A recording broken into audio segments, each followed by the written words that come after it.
Pain seems to come from every part of my body. I sluggishly open my eye, just one eye, the other one doesn't want to open. It takes me a minute to figure out I'm in a hospital bed. I hear beeping of some kind and voices in the distance. The only thing I could remember was driving through that dark forest at night.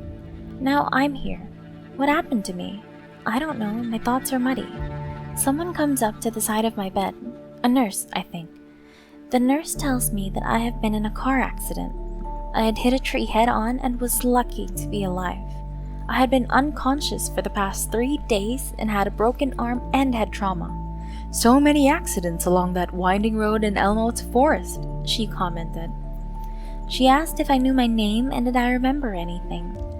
I told her yes, my name was... I knew my name but couldn't quite remember it right then. No, I don't remember the accident. She told me I was in a rental car and that there was no identification found at the accident. The rental car had been rented out to a 75-year-old woman named Linda Smith, and that couldn't be her because I appeared to be in my late 20s. I didn't remember renting a car. In fact, I couldn't remember anything at all except driving through that forest.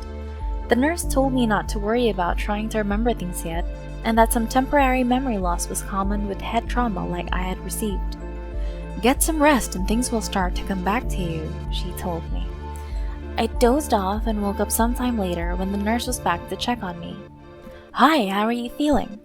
"You were asleep for several hours."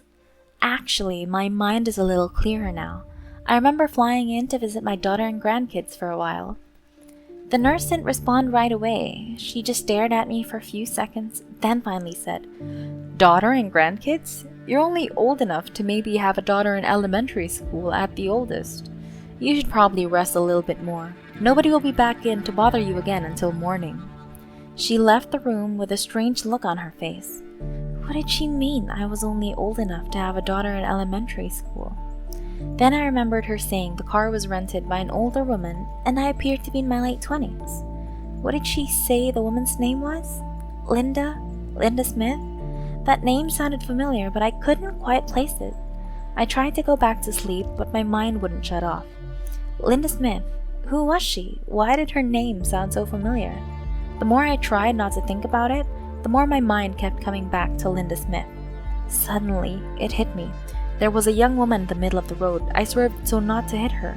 Then off the road and nothing. That was the last thing I could remember before waking up here. Why was she standing in the middle of the road just staring right at me? I was tired and didn't see her until the last second. She didn't even try to get out of the way, just stood there and her eyes were red. I remember! I can remember now! Oh my gosh, I have to tell the nurse. I fumbled for the call button that must be here on my bed somewhere. I finally found it and pressed the button. A minute later, the nurse came back in. "Hi, honey, did you need something?" "Yes, well, I can remember now." I started to tell her that I was Linda Smith and about the accident and the girl standing in the middle of the road just staring at me. I tried, but no words would come out. What was happening? Why couldn't I say anything? Then the voice, old and raspy voice in my head. "You will only say what I want you to say from now on. This is my body. I just needed a soul to attach to. You conveniently died in that car crash, and I grabbed your soul as it tried to leave your body. You have no idea how many years I've been trying to cause deaths in that forest so that I may grab a soul. You better deal with it, honey. You and me are going to be together here for a very, very long time." "Nurse, is there a mirror I can see myself?" "Oh, honey, you really shouldn't worry about how you look right now.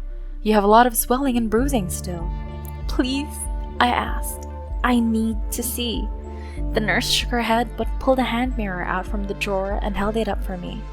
As I looked into the mirror, it was as I had feared. The late 20s girl the nurse said I was is the same one that had been standing in the middle of the road. One eye was swollen shut, but the open eye was gleaming red.